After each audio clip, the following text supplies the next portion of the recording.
Yo guys, what's up? It's Mog's Ascension and we are back here again with another video. And today I have an interesting Final Fantasy VII Remake discussion for you guys. If any of you guys watching this have watched my very first video on why I felt like the Final Fantasy VII Remake needed to be episodic, in that video I go over the point that one of the reasons that the game needed to be episodic that would have made sense to me was the fact that to keep up in an industry that is ever growing like the video game industry, it would have only made sense for Final Fantasy VII Remake to be released episodically, as the game is just too big for them to release it in a short enough time span, and we could end up getting a game developed for PS4 that could have ended up on PS5, in turn meaning the game would be delayed to the next generation. Basically what I was getting at there was that it would have only made sense for Square to release the first installment definitely on the PS4, as the other ones could be developed for the future generation consoles like the PS5. However, I have to go ahead and add, at the time that I made this video, I had very high hopes that Final Fantasy VII Remake would be released somewhere between 2018 and 2019. Since we got that new Cage 3 trailer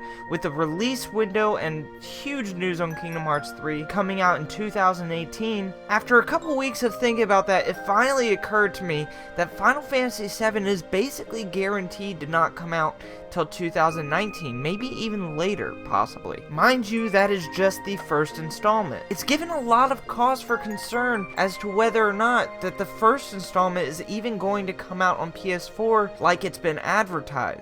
Because while there's still no set and confirmed release date or release year for the PlayStation 5, the original PS4 did come out in 2013, and there has been a lot of talk going on about the PS5 to where it seems like it could be released within the next few years. Now, while it's almost guaranteed that the PS5 definitely won't be releasing next year in 2018 due to recent interviews and questions that have been answered by Sony, that's not to say that the PlayStation 5 won't be released in 2019 or 2020. And again, no telling when Final Fantasy VII Remake is actually going to come out. It might not be 2019. It's a huge hope for me. I'm really hoping and aiming that it's going to be out in 2019 at some point, but it could still be pushed all the way to 2020. And by no means am I trying to make this a negative thing, guys. I know, based off of a lot of people's opinions on my very first video when I brought it to their attentions and asked for their responses, they did mention to me that a lot of people don't want the game spread across multiple consoles. That while that is a valid reason to make it in multiple installments, they don't feel like they want to get the first installment on a PS4 and then jump to the next console to have to get the next two installments. So I'm not trying to make it a negative thing that all installments of the Final Fantasy VII Remake could end up on a PlayStation 5. Really, the biggest downside to that is anybody who bought a PlayStation 4 once they saw the Final Fantasy VII Remake trailer for the PS4,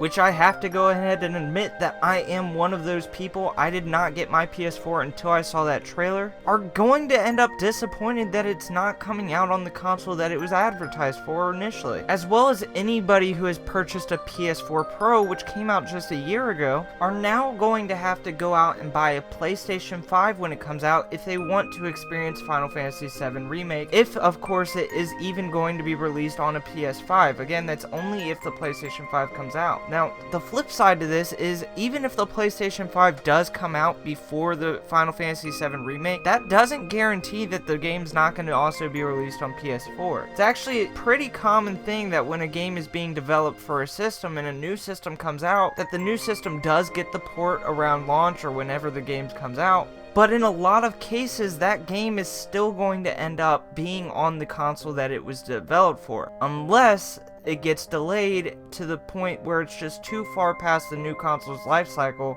and it would only make sense to drive the sales for that console. But help me out here, guys, because I'm at a standstill here. I do believe that even if the Final Fantasy VII Remake gets pushed to the PS5, that I know for a fact I'm going to throw out the money and I'm going to get the PS5, because it's a game that I've been looking for and I want it. And I'll more than likely end up getting the PS5 anyway, so let's just be honest with ourselves. And I also understand other people's opinions as to why they don't want each game to be on different consoles, how they don't want maybe the first and second installment to come out on the PS4, then the last one come out on PS5. It means having to get a whole new console just to finish the story you started on the PS4. Definitely, guys, let me know what you guys think in the comment section below. How would you guys feel if Final Fantasy VII Remake got pushed to the PlayStation 5? Do you guys even think we should have a PlayStation 5 yet? And if they do put the first installment of the Final Fantasy VII Remake on the PlayStation 5, are you going to jump and get it? Anyways, guys, I thank you guys for watching. If you guys like this video, make sure you hit the like button. If you like content like this, be sure to subscribe to stay up to date on all of my latest videos. And if you really liked it, make sure you share the video as it helps the video and channel grow. And I will catch you guys next time.